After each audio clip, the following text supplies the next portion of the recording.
in the beginning of the history of scientific things, it's intuition, which is really based on just experience with everyday objects that suggest reasonable explanations for things.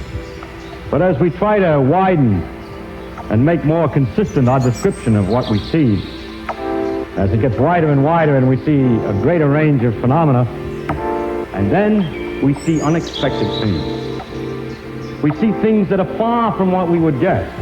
We see things that are very far from what we could have imagined. And so our imagination is stretched to the utmost, not as in fiction to imagine things which aren't really there, but our imagination is stretched to the utmost just to comprehend those things which are there.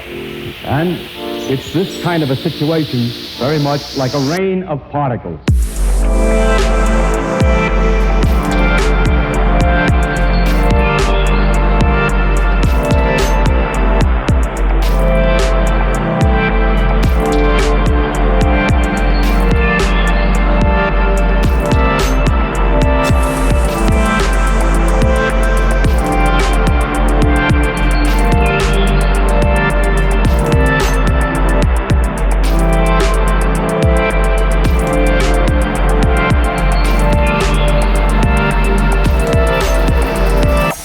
The things of the direct everyday experience that are very special and represent, in fact, a very limited experience with nature.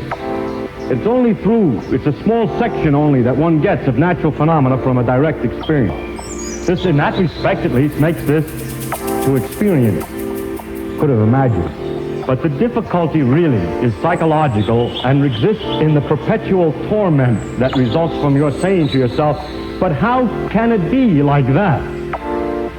Which really is a reflection of an uncontrolled, but I say utterly vain, desire to see it in terms of some analogy with something familiar.